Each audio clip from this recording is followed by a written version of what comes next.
Assalamualaikum warahmatullahi wabarakatuh.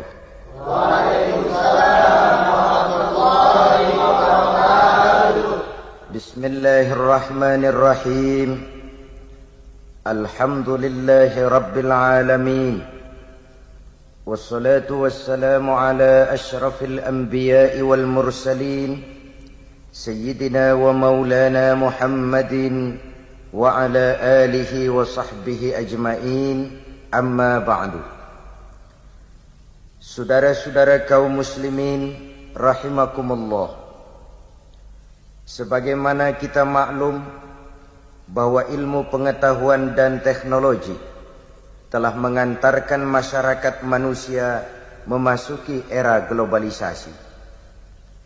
Hidup nampak jadi lebih mudah. Ruang dan waktu sudah bukan lagi masalah. Hujan sudah bisa dibikin. Kekurangan air minum bisa diatasi dengan penyulingan air laut lewat proses kimia. Kekurangan tanah pertanian bisa diatasi dengan merombak gurun pasir yang gersang menjadi areal pertanian yang subur, seperti yang tengah dilakukan oleh beberapa negara Teluk. Penyakit-penyakit akan berkurang karena kemajuan di bidang ilmu kedokteran pun sangat menakjubkan. Apa yang hari ini terjadi di Amerika, apa yang hari ini terjadi di Eropa, di Afrika, dan di berbagai belahan bumi lainnya, hari ini juga bisa kita tahu dari kamar kita. Tidak usah menunggu minggu depan, apalagi sampai bulan depan. Dari kamar kita bisa bicara ke mancanegara yang kita mau. Sementara dampak ibadahnya pun kita rasakan. Dahulu, tahun 50-an, kita orang Indonesia ini kalau pergi haji ke Mekah 6 bulan. 6 bulan. Orang sudah lupa, kita baru pulang. 6 bulan. Waktu itu yang ada kan cuma kapal laut. Sementara Jeddah, Mekah, Madinah, unta. Sekarang orang berhaji cukup 1 bulan. Kemajuan ilmu yang menciptakan pesawat Boeing telah memotong waktu 5 bulan. Sebuah kemajuan yang juga menakjubkan, tapi juga memudahkan kita dalam melaksanakan berbagai aspek ibadah. Lalu sebagaimana biasa, setiap kemajuan mesti membawa akibat-akibat yang negatif. Pergeseran-pergeseran nilai yang barangkali memang sulit untuk terhindarkan. Ada satu pengalaman pribadi. Satu saat dalam perjalanan kembali ke tanah air, di dalam pesawat di sebelah kanan saya duduklah seorang Jerman, namanya Heiner Simonsen. Iseng saya ajak ngobrol, saya ajak kenalan, saya tanya si Jerman ini, "Mas," kata saya, "kalau pesawat yang kita tumpangi ini jatuh ke bawah, kira-kira apa yang akan terjadi ya?" Dia jawab, "Ya kita semua bakal mati." "Oh begitu." "Iya." "Oke. Apa sih mati itu menurut Anda?" Dia jawab, "Untuk tahu apa itu mati, kita harus tahu lebih dahulu apa itu hidup." Saya pikir nih bule bisa ngomong juga ini. "Oke lah, apa hidup menurut Anda itu?" Dia jawab, "Hidup itu kalau seluruh anggota badan kita bekerja secara normal. Jantung berdetak secara normal, paru-paru memompa darah secara normal, sel-sel tubuh bekerja secara normal, dan organisme tubuh hanya bisa bekerja dengan normal kalau kita memberi makan yang cukup, menu yang teratur, dan gizi yang lengkap." Saya bilang, "Jadi kesimpulannya apa?" Dia jawab seperti umumnya jawaban orang-orang kampung dia, "Hidup adalah dari tangan ke mulut. Life is from the hand to the mouth." Jadi masalah hidup tidak lebih masalah isi perut. Orang pergi pagi, pulang sore, keras peras keringat, banting tulang, perut yang dibelai. Saya senyum, saya bilang, "You are wrong. Sampean salah, ner." "Sampean orang Islam bukan sih?" "Bukan." "Oh, pantas." Kristen ya? Tadinya. Loh kok tadinya, lalu apa sekarang sampean ini? Sekarang saya netral, dia bilang. Saya tidak beragama, tapi saya percaya kepada Tuhan sebagai pencipta alam. Saya bilang, kenapa kamu bisa netral begitu? Habis saya bingung, kata dia. Katanya Islam baik, Kristen baik, Hindu Buddha baik, semua agama baik. Saya netral sekali, tidak beragama, tapi saya percaya kepada Tuhan. Saya bilang, Ner, kamu ini seperti orang mau beli celana lalu bingung. Yang satu bilang blue jean bagus, yang satu bilang Levi's hebat, yang satu bilang Switzerland wool bagus, celana ini bagus, celana itu bagus, semua celana bagus. Kamu bingung, akhirnya netral, tidak pakai.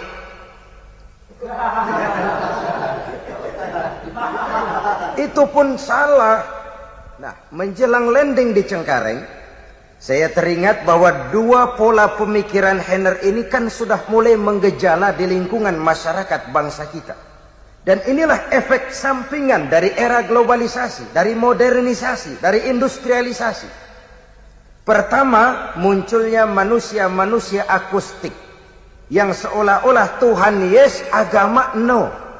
Sama Tuhan percaya tapi tidak beragama.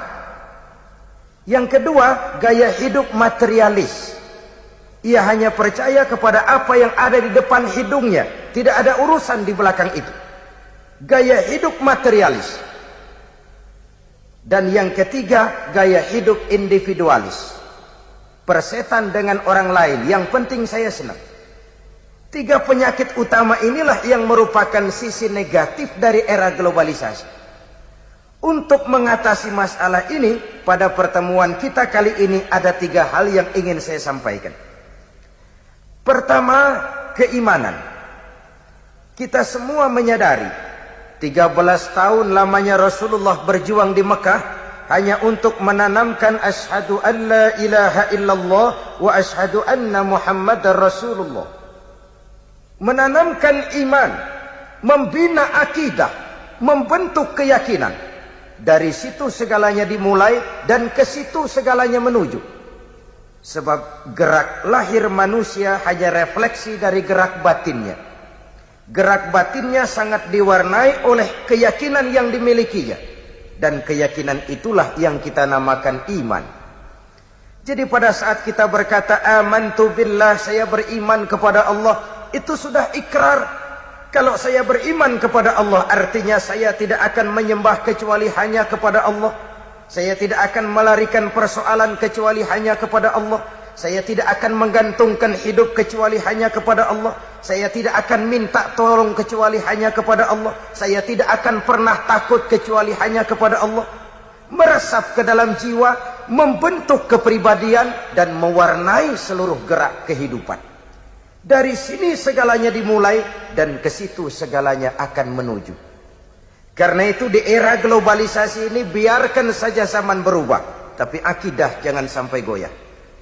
Silahkan masa berganti, tapi keyakinan jangan sampai mati.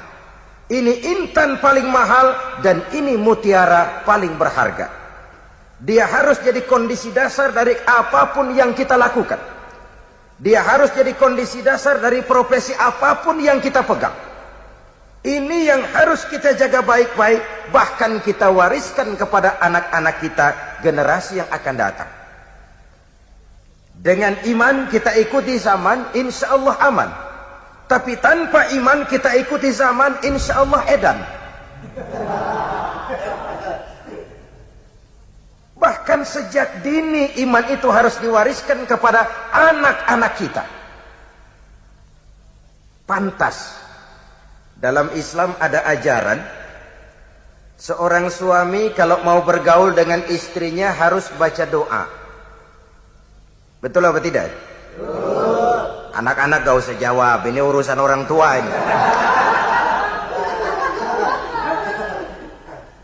Dulu saya tanya-tanya itu, kenapa harus baca doa dulu sih? Kan suasana begitu sangat sibuk toh. Lagi pula istri sudah istri sendiri, disahkan di depan Tuan Pengulu, didoakan lagi. Kenapa harus baca doa lagi? Sikat aja udah, kenapa sih?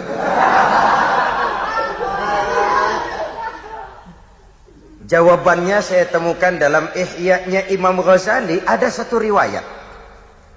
Iblis yang tugasnya menggoda orang kafir, badannya besar, gede. Yang menggoda orang Islam ini iblis kurus krempeng, kayak morfinis. Tenggeng, gak usah lagi. Satu saat ini dua iblis ketemu di jalan, ngobrol, namanya satu profesi, sama-sama iblis. Yang gemuk tanya sama yang kurus, badan kamu kok kurus sekali? Kata iblis yang kurus, bagaimana saya nggak kurus? Saya ditugaskan menggoda orang Islam. Orang Islam itu kalau dia mau minum, dia baca bismillah. Bismillah racun, saya nggak bisa ikut minum. Dia mau makan, bismillah, racun lagi. Gak bisa saya ikut makan, diracuni bismillah. Dia mau tidur, dia tarik selimut, dia baca Allahumma bismika Allahumma ahya wa amut, racun lagi. Saya gak bisa ngikut tidur di selimut, terpaksa tidur di emper, keanginan. Nanti dia mau bergaul dengan istrinya, dia baca Allahumma jannibna syaiton wa jannibis syaiton fima razaqtana, racun lagi. Saya nggak bisa ikut bantuin. Cuma ngelihat dari jauh, bagaimana nggak makan hati. Kata iblis yang badannya gemuk, waduh, untung benar saya menggoda orang kafir yang nggak baca apa-apa. Dia minum, saya ikut minum. Dia makan, saya ikut makan. Kenapa? Nggak baca apa-apa. Dia tidur di selimut empuk, saya masuk ke dalamnya. Kok bisa? Nggak baca apa-apa. Dia bergaul sama istrinya, dikit-dikit saya bantuin. Nggak baca apa-apa. Nah, ini kalau sudah produksi awalnya jadi bantu iblis, jangan heran anak sangar susah diurusin.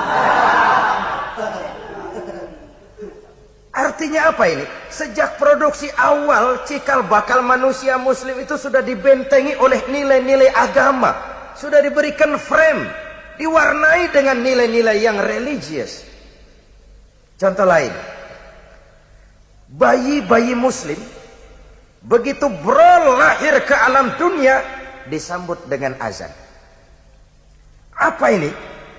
Menurut ahli pendidikan, bayi yang baru lahir itu kan ibarat kaset kosong. Kalau dipakai merekam, daya rekamnya kuat. Kalau yang sudah rada tua-tua itu ibarat kaset, itu kebanyakan rekaman udah. Itu nggak kusut juga lumayan. Apa aja masuk rekaman, beras habis masuk rekaman, anak bandel masuk rekaman, bini ngadat masuk rekaman. Maka orang kalau sudah tua ngapalin itu berat, kaset kusut. Bayi yang baru lahir kaset kosong, daya rekamnya kuat.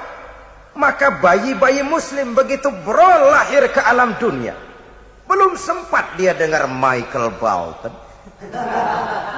Belum sempat dia dengar merdunya trompet Kennedy. Belum sempat dia dengar Madonna. Belum sempat dia dengar yang lain-lain. Rekaman pertama yang masuk, lafzul jalalah, Allahu Akbar, Allahu Akbar. Rekaman pertama di atas kaset kosong, nilai-nilai iman yang diisi. Artinya apa? Anak-anak muslim sebelum ia bersentuhan dengan segala macam ilmu, sebelum ia kenal komputer, matematika, IPA, IPS, dan segala macam bentuk ilmu, yang harus pertama dia kenal adalah La ilaha illallah. Iman ditanamkan sejak dini. Kalau iman sudah tertanam baik, soal sekolah sih lihat bakatnya deh. Asal iman tanamkan dulu. Pak, ini anak saya dari kecil mah demennya main pistol-pistolan aja, Pak. Waduh, abri itu mang lah. Tanamkan iman. Selesai SMA, kirim ke Magelang. Masukkan akabri. Tapi iman tanamkan dulu. Nanti dia keluar dari akabri, jadi jenderal sekalipun dia jenderal beriman. Oleh karena jenderalnya beriman, lalu berjuang bersama-sama ulama, berjuang bersama-sama kiai. Saya pernah tabligh akbar dengan seorang jenderal. Ya Allah, jenderal berbintang 4. Sambutannya saya dengarkan bagus. Ketika datang waktu sholat, saya lihat sholatnya khusyuk. Jenderal berbintang 4, sholatnya khusyuk. Kan hebat. Kadang-kadang baru jadi hansip, berhenti sembahyang.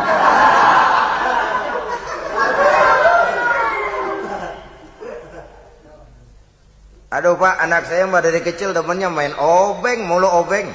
Montir tuh. Tanamkan iman. Kirim STM. Selesai, masukkan ITB. Anak kita boleh jadi teknokrat beriman. Jadi jenderal beriman. Jadi pejabat beriman. Jadi pengusaha beriman.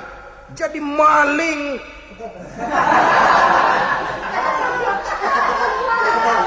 Nggak ada, mana ada maling beriman. Kalau iman kondisi dasarnya, insya Allah aman. Oleh sebab itu menghadapi era globalisasi, menghadapi modernisasi, iman harus kita mantapkan. Aplikasi sosialnya kelihatan sekali. Contoh, sekarang ini kan SD-SB sudah meninggal dunia. Alhamdulillah. Yang langganan pasti innalillahi. Nah, saya tanya, apa setelah SD-SB ditutup lalu tidak ada perjudian? Jawabannya banyak. Kenapa? Karena soal judi bukan sekedar soal SD-SB, itu soal mental. Kalau mental, iman. Biar SD-SB 17 kali tutup. Kalau mental penjudi, apaan juga bisa dijudiin. Mobil lewat dijudiin, motor lewat ditaruhin. Sepeda motor, sepak bola aja ditaruhan. Mental. Sementara pada sisi lain kita lihat. Orang itu kalau nggak benar mendingan goblok daripada pinter.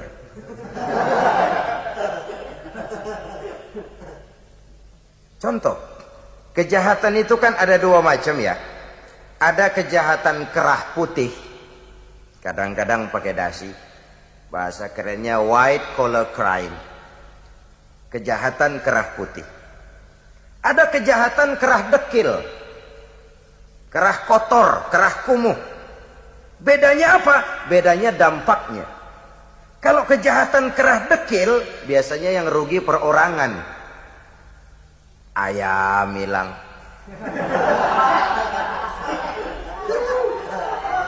Jemuran ditilep. Sandal di masjid out. Itu kejahatan kerah dekil. Yang rugi perorangan. Tapi kejahatan kerah putih kadang-kadang pakai dasi. Bukan cuma perorangan yang rugi, negara dibobol. Dampak kejahatannya jauh lebih luas daripada kejahatan kerah dekil. Makanya orang kalau kagak bener mendingan goblok daripada pinter. Kejahatan orang pinter itu jauh lebih bahaya daripada kejahatannya orang bodoh. Itulah sebabnya harus dilandasi dengan semangat keimanan. Intan paling mahal, mutiara paling berharga, tidak lain adalah iman. Dari situ segalanya dimulai dan ke situ segalanya akan menuju. Biarkan zaman berubah, asal akidah jangan goyah. Silahkan masa berganti, asal keyakinan jangan sampai mati. Saudara-saudara kaum muslimin rahimakumullah. Allah Subhanahu wa taala dalam surah Al-A'raf ayat 7 menjelaskan, "Walau anna ahlal qura amanu wattaqau lafatahna 'alaihim barakatin minas sama'i wal ardh." Kalau saja penduduk negeri ini mau beriman dan bertakwa kepada Allah, tidak kepalang tanggung, Allah bukakan keberkahan dari langit, Allah bukakan keberkahan di permukaan bumi. Kalau saja mereka beriman, kalau saja mereka bertakwa, iman yang kemudian dibuktikan dengan takwa. Ini 2 hal yang tidak terpisahkan. Bukan sekadar percaya kepada Tuhan tapi menolak konsep agama, bukan. beriman yang kemudian dibuktikan dengan ketakwaan. Kalau ini mereka lakukan, la fatahna alaihim barakatim minas samai wal ard. Akan kami buka pintu keberkahan, baik dari langit maupun dari bumi. Akan terwujudlah satu masyarakat yang baldatun thayyibatun wa rabbun ghafur. Satu masyarakat yang adil, yang makmur, namun tetap di bawah naungan ridha dari Allah Subhanahu wa ta'ala. Konsepnya dua tadi, iman dan takwa. Takwa dan iman. Sebab kata Nabi, al-imanu uryanun. Iman itu telanjang. Walibasuhu taqwa wa samratuhul haya. Pakaian dari iman adalah takwa. Sementara itu buah daripada iman adalah rasa malu. Dengan semangat keimanan ini, maka manusia menyadari benar tentang hakikat dari mana dia datang, di mana dia sekarang, dan kemana kelak dia akan pulang. Ini artinya dia cari harta, tapi tidak menyebabkan dia terjebak ke dalam gaya materialis. Dia menjaga nilai-nilai kehambaannya di hadapan Allah. Dalam kondisi apapun dia tetap sebagai hamba Allah. Ini hal yang pertama. Iman jaga baik-baik, wariskan kepada anak-anak kita. Kalau iman sudah menjadi kondisi dasar, insya Allah aman. Masalah yang kedua adalah kebersamaan. Globalisasi melahirkan gaya hidup individualis. Padahal Islam telah menyelamatkan manusia dari ras diskriminasi. Dari manapun orang datang, apapun warna kulitnya, dari suku apapun ia dilahirkan, kalau akidahnya sama, itu saudara kita. Hadirin mungkin pernah dengar ada seorang penyanyi terkenal sebelum zamannya Michael Jackson, namanya Cat Stevens. Beberapa tahun lalu dia masuk Islam, Cat Stevens ini, lalu ganti nama Yusuf Islam. Setelah ganti nama, dia keluarkan dana dari tabungan pribadinya, hasil dia nyanyi dan rekaman selama ini, sekitar $2 juta. Dia dirikan Islamic Cultural Center di London. Dari situ dia dakwah ke seluruh daratan Eropa. Satu saat ketika dia berada di Jepang, dia dikerumuni oleh wartawan-wartawan Jepang. Ditanya Stephen ini oleh wartawan-wartawan Jepang. Bahasa Jepangnya begini. Stephen, kunaon?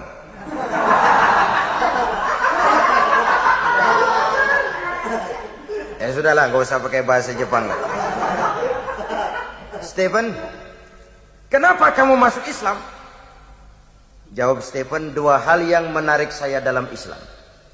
Pertama, konsep iman, konsep Tuhan dalam Islam kok sangat transparan, mudah dimengerti, boleh dipelajari mulai anak-anak sampai kakek nenek.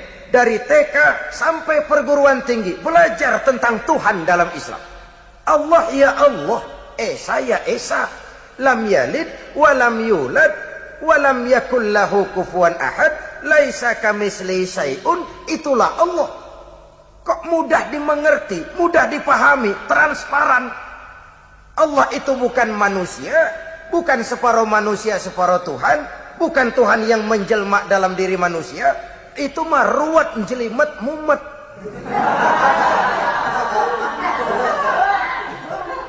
Ini konsep Islam tentang Tuhan kok sangat transparan, mudah dimengerti, dan itu menarik perhatian saya. Yang kedua, kata Stephen, kenapa saya masuk Islam? Persaudaraan dalam Islam luar biasa. Betapa manusia dibebaskan dari warna kulit, suku, bangsa, dan bahasa. Dalam Islam si kulit ireng dengan si kulit putih bisa duduk berdampingan. Dalam Islam semua manusia sama. 14 abad yang lalu, sebelum Amerika teriak-teriak dengan apa yang ia banggakan sebagai Declaration of Independence, Rasul sudah mencanangkan cikal bakal pemikiran demokrasi. Ketika beliau bersabda, "An-nasu kulluhum li Adam, Wa Adam min turab, la fadla li arabiyyin ala ajamiyyin illa bittaqwa. Seluruh manusia berasal dari Nabi Adam. Nabi Adam diciptakan dari tanah. Tidak ada kelebihan Arab dengan yang bukan Arab kecuali takwanya. Ini artinya apa? Allah itu objektif, Islam itu demokrat. Biar keluar dari dubur ayam. Kalau memang telur, ambil. Biar keluar dari dubur bangsawan. Kalau kira-kira nggak enak, kabur. Jangan lihat bangsawannya, lihat yang keluarnya itu loh. Orang sekarang kan kadang-kadang lihat bangsawannya, ini dari dubur bangsawan, biarin dah, kuning-kuning dikit dah. Rusak. Amerika yang katanya kampiun demokrasi, membela hak-hak asasi manusia, masih ada restoran, entah itu di New York, entah itu di San Francisco, yang dengan tegar mencantumkan hanya melayani kulit putih. Artinya apa? Kulit hitam minggir. Lah kok tegel-tegele? Kontra sekali. Nah, Islam ini menyelamatkan manusia dari ras diskriminasi. Era globalisasi sering membentuk gaya hidup yang individualis. Orang terangsang untuk hanya mementingkan dirinya sendiri saja. Yang penting gue senang, masa bodoh orang lain. Terbentuklah mafioso. Akhirnya hukum laut pindah ke darat. Apa hukum laut itu? Ya biasa. Paus makan tongkol, tongkol makan bandeng, bandeng makan seler, seler nyaplok teri.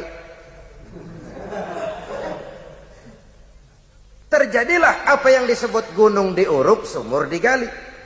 Gunung sudah tinggi, diuruk. Sumur sudah dalam, digali lagi. Maka yang kaya makin subur, yang miskin makin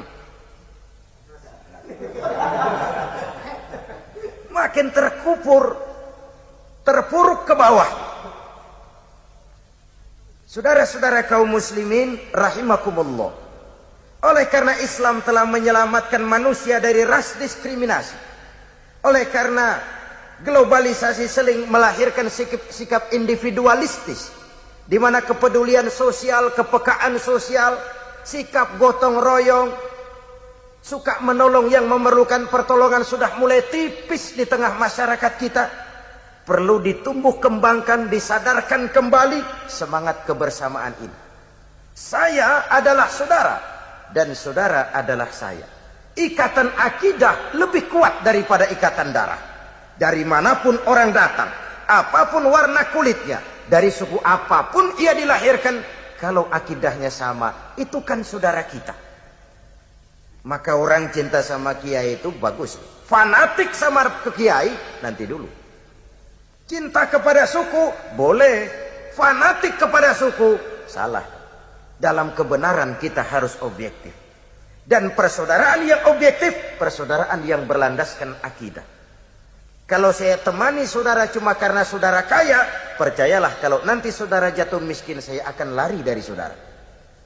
Kalau saya temani saudara cuma karena saudara berkedudukan tinggi, satu saat saudara jatuh pensiun, akan selesai persaudaraan sampai di situ. Tapi kalau karena akidah, kalau karena iman, itulah persaudaraan abadi sejak dari dunia sampai ke akhirat nanti.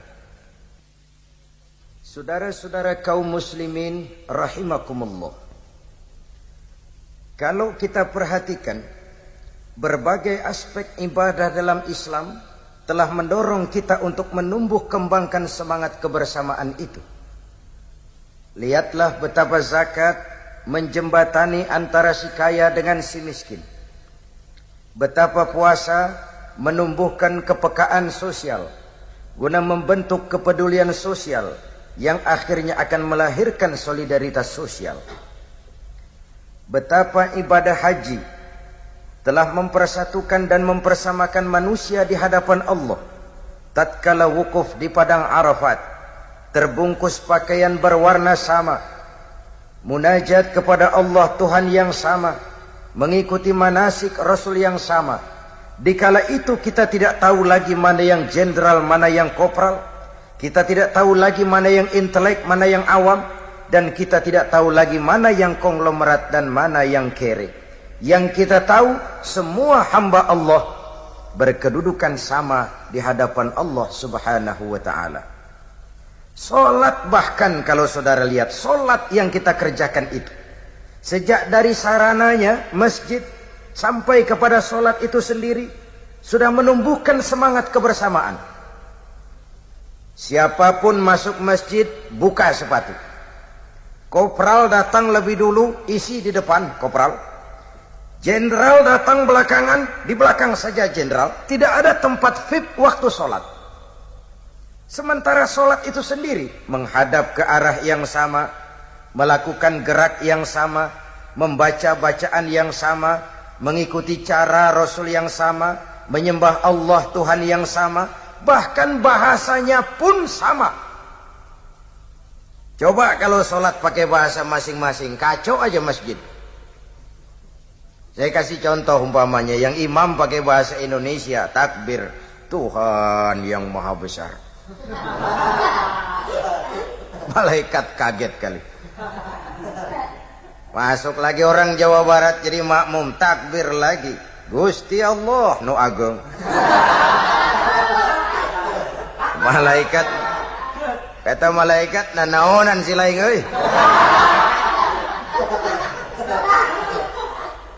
Masuk lagi saudara kita dari Sumatera Barat jadi makmum, takbir lagi, Allah nan gadang. Ini sholat model apa? Semangat kebersamaan yang ditempat dan yang dibentuk lewat berbagai aspek ibadah. Posisi, profesi boleh berbeda, tapi kita bersaudara diikat dengan tali-tali akidah. Saya pernah memberikan tabligh akbar di Stadion Tambak Sari, Surabaya. Mengantar pertandingan sepak bola antara Persibaya Surabaya melawan PS Sarajevo dari Bosnia. Kata saya, ini baru kejutan ini. Sepak bola ngaji dulu. Cari model di dunia yang kayak begitu, nggak ada itu. Kata saya, dari sepak bola ada beberapa pelajaran berharga untuk melahirkan semangat kebersamaan. Apa? Misalnya, setiap kesebelasan pasti punya susunan pemain. Ada captain, ada striker, ada midfield, ada back, ada kiper, ada kiri luar, ada kanan dalam. Itu susunan. Tapi masing-masing sadar, Bung, kita ini satu kesebelasan. Kerjasama yang baik, ciptakan operan-operan yang akurat. Bukan soal siapa yang bikin gol, yang penting kesebelasan menang. Kalau rame-rame mau bikin gol, malah nggak gol-gol. Bisa-bisa kiper ikut nyerang, kan gawat kalau udah begitu. Jadi bahwa ada muslim yang jadi menteri, ada muslim yang jadi gubernur, ada muslim yang jadi bupati, ada muslim yang jadi teknokrat, ada muslim yang jadi seniman. Itu sih susunan pemain. Tapi masing-masing sadar, Bung, kita satu kesebelasan. Kesebelasan muslim. Kerjasama yang baik. Harus ada muslim yang jadi pejabat tinggi, memegang key position, posisi kunci. Pejabat tinggi tidak usah jadi ketua pembangunan musola. Cuma kalau ada musola belum selesai, operan mas, operan. Operan yang penting. Semen oper, pasir oper. Jangan individualistis. Waktu di bawah aja rajin benar baca ayat kursi. Begitu dapat kursi, lupa sama ayat. Individualisnya yang menonjol. Egonya yang besar. Semangat sosialnya berkurang, gotong royongnya berkurang, tanggung jawab lingkungannya berkurang. Artinya sebagai muslim kita boleh berbeda pendapat, tapi tidak boleh berpecah belah. Kaos boleh tidak sama, jaket boleh beraneka warna, tapi kalau muslim kita cari persamaannya, jangan memperbesar perbedaannya. Kita ini satu kesebelasan. Posisi boleh berbeda, tapi satu dengan lain harus saling memperkuat. Harus saling memperkuat. Karena musuh yang kita hadapi berat tuh. kemiskinan, kebodohan, keterbelakangan, maksiat, munkarat. Kadang-kadang musuh kuat, teman sendiri dijigalin. Bagaimana nggak mau ambruk kesebelasan kita? Musuh kuat, musuh hebat, teman sendiri dijegalin. Inilah ironinya. Tertarung di kaki teman sendiri. Menggunting dalam lipatan, menjegal satu kesebelasan. Karena itu, walaupun posisi berbeda, kita satu sama lain harus saling memperkuat. Saya kasih contoh yang gampang-gampangan. Selama ini kalau kita bicara kebersamaan, selalu kita kaitkan dengan idiom formal. Ukhuwah itu kaos, kalau kaos nggak seragam, kagak temenan. Ukhuwah itu jaket, kalau jaket nggak samaan, nggak mau kumpul. Kuno. Kalau ukhuwah kita kaitkan dengan idiom formal, kita akan mudah bersekat-sekat, berkotak-kotak. Dan itu sudah lewat. Akhirnya ukhuwah kita sektoral, bukan saja lemah, tapi lambat mengantisipasi masalah. Contoh gampang-gampangan. Umpamanya ada 15 ustadz rapat nih, mau bikin rumah sakit. Insya Allah lama. Kenapa? Oh, semua buka kitab. Buka kitab semua. Nggak ada yang buka cek. Udah 3 bulan masih cari rumusan. Belum perbedaan pendapat. Tapi bayangkan kalau 2 ustadz, 2 konglomerat, 2 teknokrat, 2 pejabat duduk di satu meja membicarakan rumah sakit, insya Allah rumah sakit cepat selesai. Kenapa? Ada yang buka kitab, si ustadz, rujukan basic, of course. Ada yang buka advice planning, si pejabat, si birokrat untuk penataan lingkungan. Ada yang buka teknik konstruksi, si teknokrat untuk pengamanan bangunan. Ada yang buka travel check, si konglomerat untuk pendanaan. Ini yang saya populerkan dengan istilah all men in all profession in one commitment. Walaupun profesi berbeda, walaupun posisi berbeda, tapi komitmen sama. Dan itulah ukhuwah Islamiyah. Ini catatan pertama dari sepak bola tadi. Kita ini satu kesebelasan. Yang kedua, tiap kesebelasan pasti punya pemain bintang. Saudara ke Brazil, Allahu Akbar. Di Brazil, sepak bola lebih populer dari agama. Orang lebih kenal Pele daripada presiden Brazil. Brazil melahirkan pemain legendaris kayak Pele, Didi, Fafa, Jairzinho, Zico, sampai zamannya Romario dan Bebeto kemarin ini. Apa yang mau saya ceritakan? Ruud Gullit itu jenius, superstar. Kapan? Kalau didukung oleh 10 pemain lain. Satu kesebelasan namanya. Bagaimanapun hebat Ruud Gullit, kalau sendiri melawan satu kesebelasan, remek.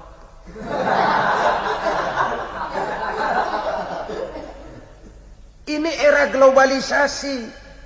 Dan kita bukan Superman yang sendiri mampu membalikan dunia. Betapa dan siapapun kita perlu orang lain. Bodoh manusia kalau tinggal di tengah masyarakat lalu tidak mau bermasyarakat. Hidup ini kan jadi enak gara-gara banyak orang. Janganlah di dunia, janganlah di Jakarta, di sorga. Nabi Adam waktu sendirian bengong melulu. Mondar mandir. Allah tegur, Dam, sepi ya Dam. Ya ini kalau pakai bahasa saya, kalau bahasa Qurannya ya nggak begitu. Kata Nabi Adam, iya sepi. Diciptakan Siti Hawa, baru tenang Nabi Adam. Hidup ini jadi nikmat kan karena ada orang lain. Saya bisa pidato begini, kenapa? Karena ada saudara-saudara yang mendengarkan. Saudara-saudara tenang menghadap ke sini. Kenapa? Karena ada yang didengarkan. Kita saling perlu. Tidak ada yang satu lebih penting dari yang lain. Bukan karena mentang-mentang penceramah lalu saya merasa lebih hebat, lebih besar, lebih yuk aing yuk. Setan. Betapapun hebat saya pidato di sini, 2 jam menggelegar, berkobar, membakar. Yang dengerin kagak ada. Hebat. Paling kata orang dari Jawa tuh, Ustaz udah lama begitu itu.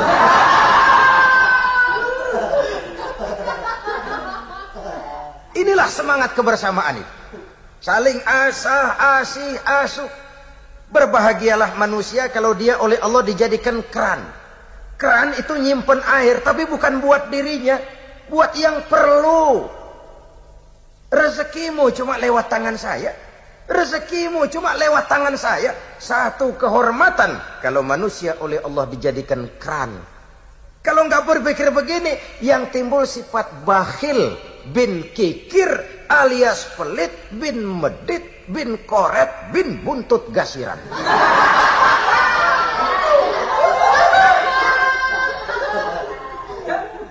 Padahal agama mengajarkan khairun nas anfa'uhum linnas.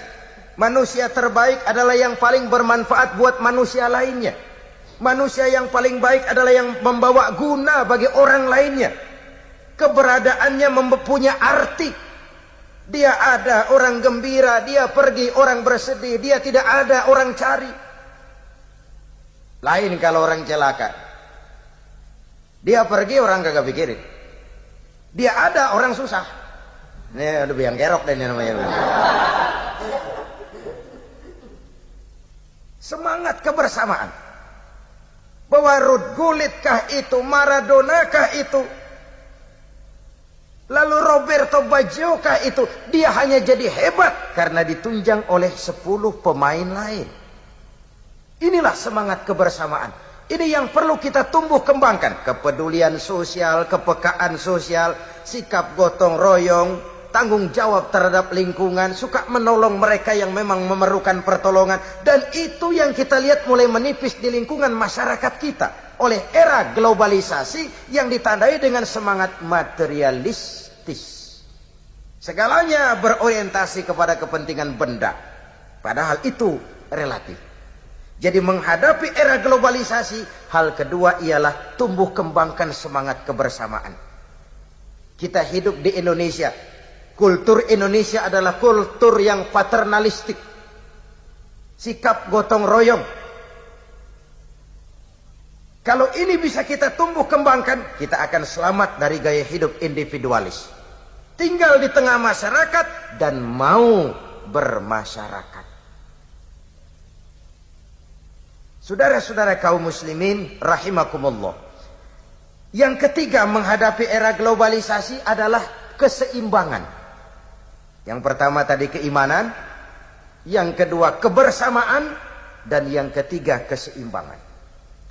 Globalisasi, modernisasi yang dilandas latar belakangi dengan ilmu yang eksat membuat makin eksat cara orang berpikir. Orientasi materi. Hidup dari tangan ke mulut. Masalah hidup tidak lebih masalah isi perut. Kambing juga begitu. Lihat kambing, kalau pikir perutnya udah anteng, udah hidup banget, dia udah nenep pikirannya. Besok bagaimana, minggu depan ada apa, bulan depan bagaimana, kambing gak pernah pikir. Pokoknya dia mah perut aja warang, beres sudah. Padahal Imam Ali pernah mengatakan, orang yang hidupnya hanya memikirkan perut saja, maka nilainya tidak jauh beda dengan apa yang dikeluarkan oleh perutnya. Orang yang hidupnya hanya memikirkan perut saja, maka harga dirinya tidak terlalu jauh dengan apa yang dikeluarkan oleh perutnya. Itulah sebabnya Islam mengajarkan keseimbangan. Awas, ada hidup sesudah mati, ada akhirat sesudah dunia. Banyak ketidakadilan yang terlepas dari pengadilan dunia. Kalau kita dunia oriented, kita cepat frustasi. Tapi ada kehidupan sesudah mati, di mana tidak satu ketidakadilan pun yang akan terlepas dari pengadilan Qadhi Rabbul Jalil. Di dunia kita boleh bersandiwara, di dunia kita boleh pora-pora. Tapi mampukah di sana kita berbuat hal yang seperti itu? Ada hidup sesudah mati, ada akhirat sesudah dunia.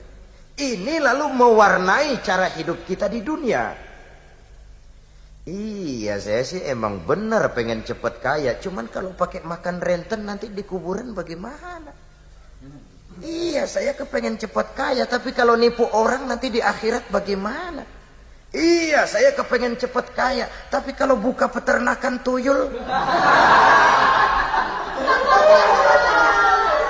itu nanti di akhirat bagaimana? Keyakinan kepada hidup sesudah mati, keyakinan kepada akhirat sesudah dunia, mewarnai cara kita hidup di dunia ini. Oleh sebab ada hidup sesudah mati, ada akhirat sesudah dunia, Rasul mengajarkan, bekerjalah untuk duniamu seolah kau akan hidup selamanya, tapi bekerjalah buat akhiratmu seolah kau akan mati besok. So, Islam ini bukan agama orang pemalas yang selesai sholat lalu berpangku tangan menunggu keajaiban, menghitung bintang di langit. Tapi Islam bukan agama orang sombong yang setelah berusaha lalu tidak memerlukan Allah. Islam itu harmoni. Bekerjalah sebagaimana harusnya, bekerjalah sebagaimana mestinya. Gunakan teknologi yang paling canggih, pakai tenaga yang paling profesional, gunakan manajemen yang paling mutakhir. Tapi di belakang itu jangan lupa minta tolong kepada Allah. Kenapa? Kau hanya wajib berusaha, tapi tidak pernah wajib berhasil. Hasil itu hak prerogatifnya Allah. Lah yang berusaha saja tidak wajib berhasil, apalagi yang tidak berusaha. Saudara-saudara kaum muslimin rahimakumullah, dengan keseimbangan ini kita lalu punya sandaran vertikal. Dari situlah terbentuk keseimbangan. Keberhasilan tidak membuat kita lupa daratan, kegagalan tidak membuat kita putus asa. Selalu ada hikmah di balik musibah. Ada hikmah di balik musibah. Oleh karenanya,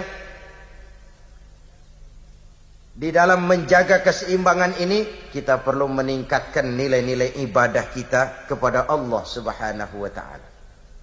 Tahun ini saja, tahun 1994, kalau kita mau merenung, berulang kali Allah sudah tegur kita, berulang kali.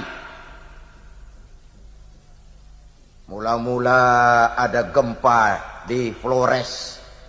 Saudara barangkali ikuti beritanya. Pulau terbelah.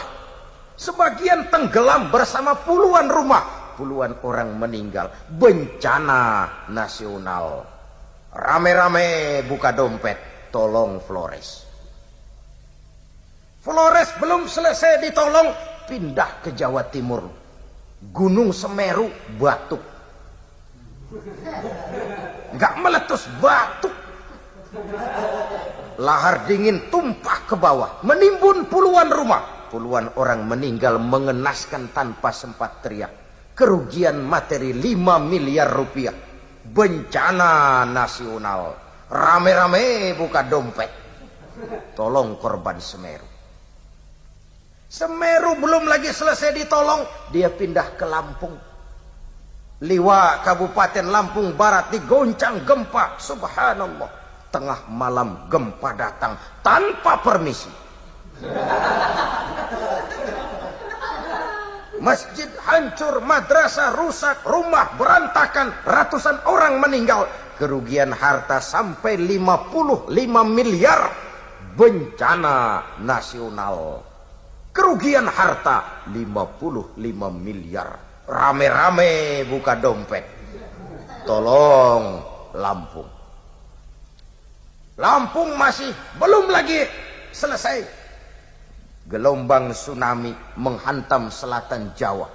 Banyuwangi diterjang gelombang pasang. Masya Allah, ombak 5-6 meter jalan-jalan ke kampung.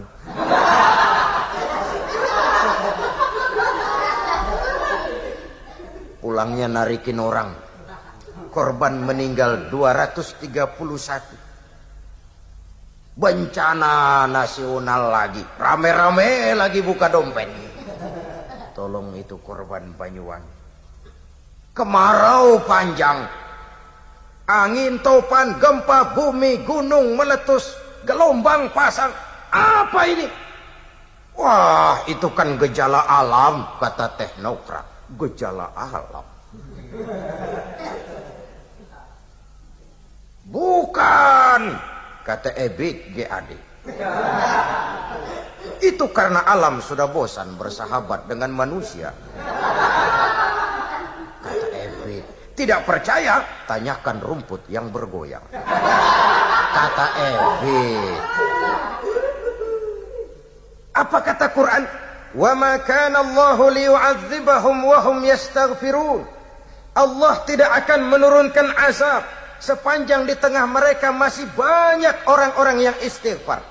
Kalau musibah silih berganti, bencana susul menyusul, mari mawas diri. Barangkali munkarat sudah merajalela. Barangkali yang ruku dan sujud makin langka, yang istighfar makin samar. Kadang orang masih berdalih, Pak, mungkin di Lampung kita tidak punya teknologi canggih, Pak, sehingga datangnya gempa tidak bisa dideteksi secara dini. Baiklah Lampung. Tapi saudara mungkin dengar, Los Angeles di Amerika pernah digoncang gempa. Bangunan ambruk, jembatan hancur, jalan retak. Los Angeles. Kurang apa teknologi Amerika? Tapi kalau gempa yang datang, cari dah teknokrat yang paling botak. Suruh tahan tuh gempa.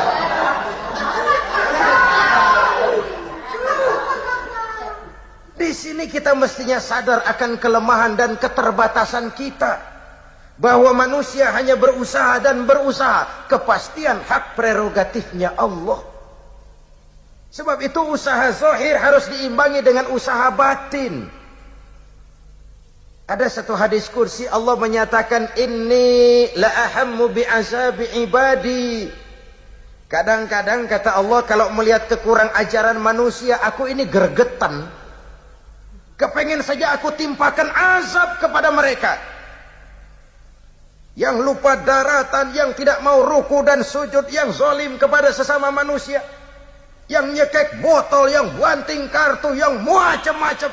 Kalau lihat tingkah laku manusia, aku ini greget loh. Aku kepengen turunkan saja itu azab. Tapi kata Allah, ketika aku lihat orang tua yang sujud di keheningan malam, bayi-bayi yang menyusui, binatang-binatang ternak yang melata cari makan, azabku surut kembali. Rupanya ini peredam murkanya Allah. Orang-orang yang di keheningan malam dia bangun, dia sujud, bayi-bayi yang tanpa dosa, itu peredam murkanya Allah. Kalau enggak ngelihat itu, aku ini udah gregetan.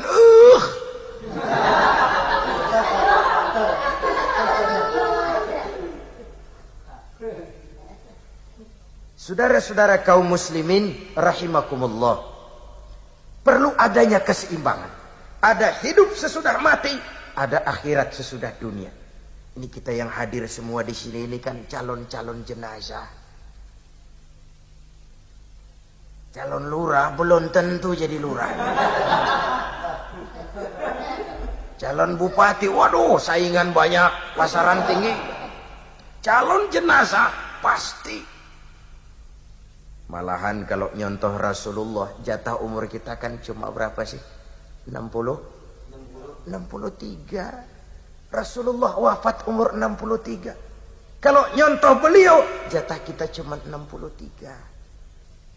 Maka yang saat ini udah 62 tahun 11 bulan.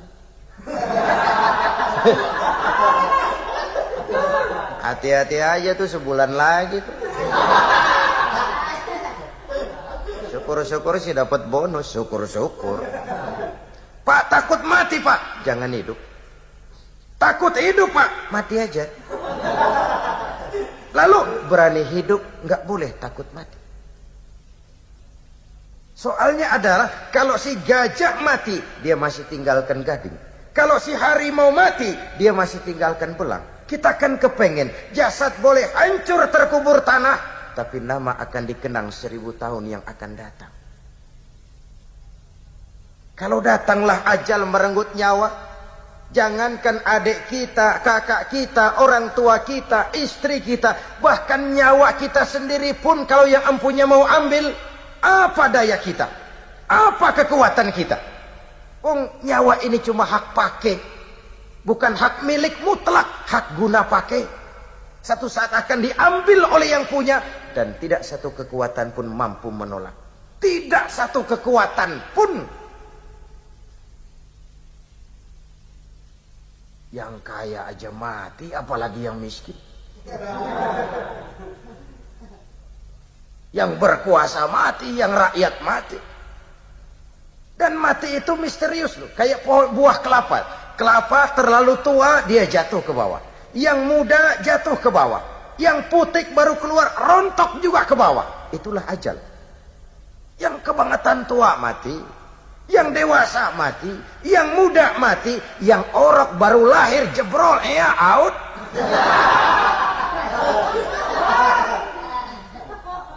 Jadi jangan berpikir, saya masih muda, masih tangeh ini mau mati. Jangan. Ini memang nanti, tapi nantinya bisa nanti sore, bisa besok pagi, bisa minggu depan, bisa bulan depan, bisa tahun depan. It is a mysterious problem. Urusan yang misterius. Saudara-saudara kaum muslimin rahimakumullah. Saat dimasukkan ke liang lahat, dibawa, yang mengantarkan cuma 3. Keluarga, harta, amal, ngantar ke kubur. Sayang 1000 sayang, yang 2 pulang lagi ke rumah, nggak mau ikut masuk ke kuburan. Siapa? Keluarga, nggak ada yang mau ikut masuk. Istrinya yang katanya sayang bener sama dia, enggak tuh, enggak. Suaminya enggak, paman, bibi, om, tante, tidak seorang pun. Harta, harta lagi. Mobil cuma parkir di pelataran kubur. Jangan harta yang mahal, tikar ketinggalan masih dibawa pulang.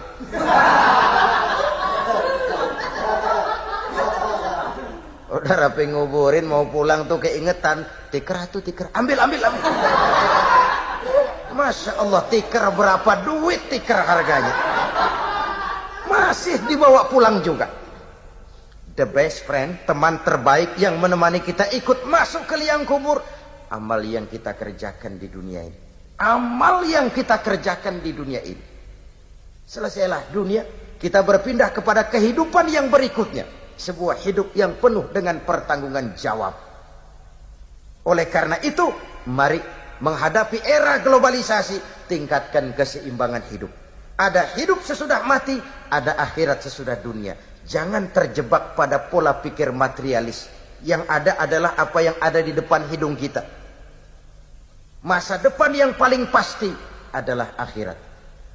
Jangan korbankan kebahagiaan akhirat dengan kesenangan dunia yang sebentar ini. Jangan hancurkan bahagia abadi di akhirat dengan cuma mengejar kesenangan yang cuma sekejap di dunia ini. Beruntunglah kalau kita bisa meraih bahagia dunia, lebih-lebih juga meraih bahagia di akhirat. Sehingga tercapailah ideal dalam Quran, fid dunya hasanah wa fil akhirati hasanah. Kebahagiaan di dunia dan kebahagiaan juga di akhirat. Saudara-saudara kaum muslimin, semoga menghadapi era globalisasi ini, kita pandai memantapkan iman sebagai filter, menumbuh kembangkan semangat kebersamaan, kegotong royongan, jiwa sosial, dan menumbuh kembangkan semangat keseimbangan antara dunia dan akhirat. Inilah yang kita bicarakan pada jumpa kita kali ini. Insyaallah lain kesempatan kita jumpa lagi. Usikum wa iyaya bitaqwallah. Wassalamu alaikum warahmatullahi wabarakatuh. Waalaikumsalam warahmatullahi